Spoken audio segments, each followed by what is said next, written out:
I'm gonna get back when I feel like, when I feel like, when I feel like, when I feel get back when I feel like. Paulo, great to have you here. What are some of your first memories of cricket? First of all, thank you. It's a pleasure to be here. My first memories of cricket was probably just playing in the back garden, really, with my brother and my father. Those are my genuine first memories.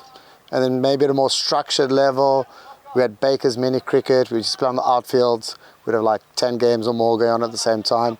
And those are my first memories. So when you were playing with your brother and your father, that was in South Africa, right? Yeah, correct. We used to have, obviously make up our own garden rules, you know, direct into the poolers out and all that sort of stuff. So good fun. Yeah. And did your mum ever play backyard cricket with you back in those days? No, she wasn't keen on her cricket back then. Not back then? No, but she's very keen now. We know she is now. Yeah, absolutely. And then what about, did you play school cricket? Yes, I played in the school system back in South Africa until I moved to Portugal when I was 14. Yeah, and so the whole family moved to Portugal. What year was that? 1995. Right. So it's been a few years now. Whole family moved over. I was still 14, so obviously with the parents went along. And when the family came to Portugal, they brought the love of cricket with them? Indeed, they did, yeah. So was cricket existing in Portugal when you arrived? It was. Cricket in Portugal existed for over 100 years. There's a very competitive fixture that's played between Lisbon and Porto, and that's been played every year, bar the wars and COVID, since 1861. 1861. Yeah. So. And that's played at that's before my time. At the ground in Porto, right? It was 1 year up in Porto, 1 year down in Lisbon. Because when I was in Portugal with you a few months ago, we went up to this incredible ground in Porto. Yeah, they've got some amazing facilities up there, and as I say, they are the main reason. The Kendall Cup is the name of this game which we played between Lisbon and Porto, and why it's still going today. They've kept it going. Right. So Portugal does have a huge long history, but then obviously you and your family were integral once you guys arrived there. What were the first moments for your family to get involved in cricket? Yeah. So we're invited through one of the teachers at school who said there's cricket here on the weekend and whatever. So would you like to come and play? So we went along, and back then we used to play on a shell outfield, roll a mat out. And I was obviously very young. We were playing with adults back then, and I just got into it and I really enjoyed it. Right. And then where were you living at that point? This in Santarem? No. That was in, we were living in Oeiras, but back in, just outside Lisbon. Okay. And then it was your mum's decision or your dad's decision to buy land to turn into a cricket ground? That you'd have to ask them. I reckon it was both. But they decided, yes, quite a few years ago now, just to buy a plot of land and make their own field. So that's an incredible thing, because now it's the Santarem Cricket Ground, the SCG, that we love to see and play events at. Tell us a little bit about the story about how your mum decided that was the place to have the family home and the family cricket field. Well, initially it's because we couldn't play anymore in Lisbon, in the field in Lisbon, so we ended up not having cricket for a while, and then my parents decided at the time that to get a field going. And the field came before the house, actually, so the priority was the field and not a house to live in.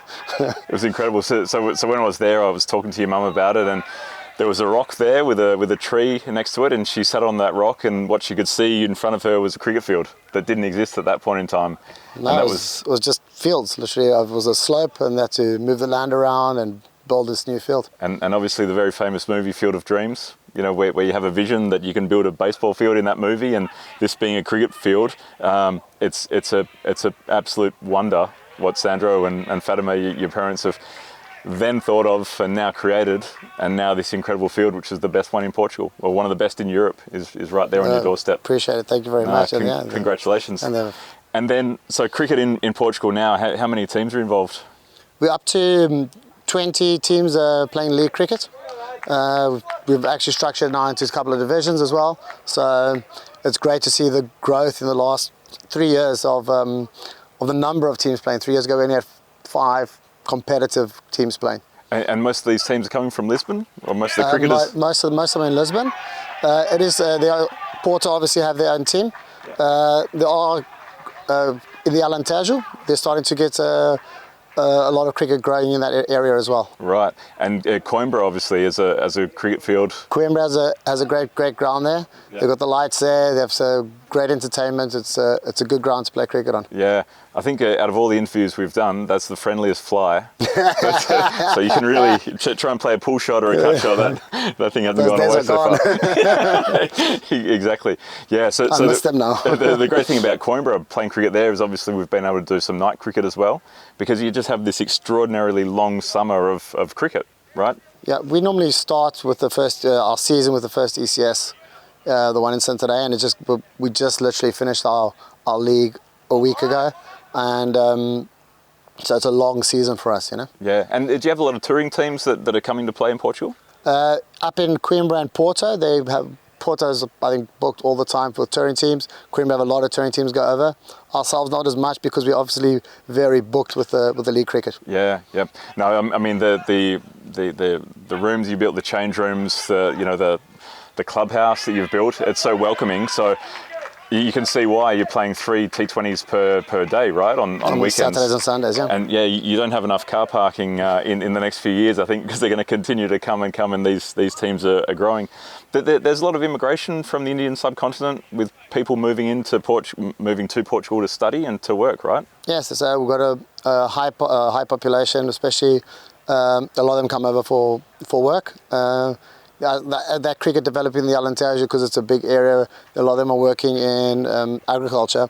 So the population in that area has grown immensely, and the cricket is growing as well. And when these guys come over to Portugal to work, do they ever imagine that they're playing cricket, or do they find it on social media, or how does it work?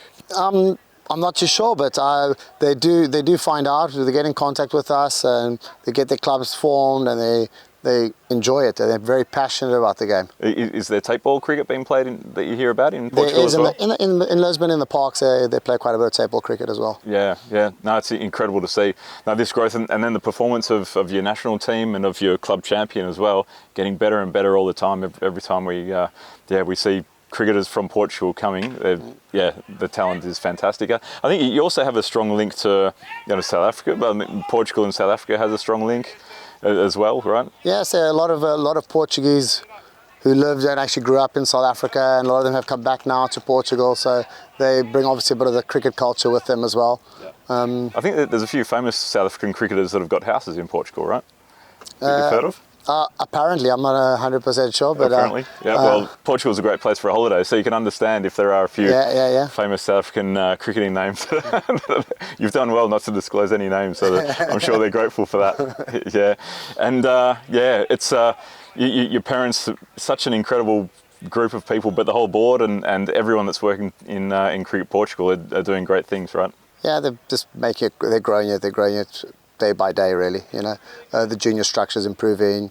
The women's structure is also improving. It's a tougher one for us to get. We're trying hard, and hopefully, especially with the junior structure, we've got enough kids now to have a national team, and that's our main objective, I'd say, in the next couple of months to have a junior national team going. Yeah, and we've spoken briefly, but fascinating to see that some of the sponsors you're getting as well on the front of your national team shirts. Yeah, our BGA has been our main sponsor.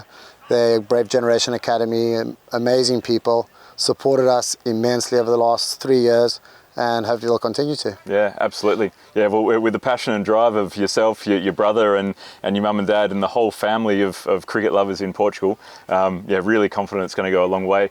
The Portuguese weather is built for cricket all year round, as you know. 100%. So there's going to be a lot more cricket played there, and wish you all the best of luck, not only in this tournament, but in the seasons to come. Thank you very much, Daniel. Paulo, thank you.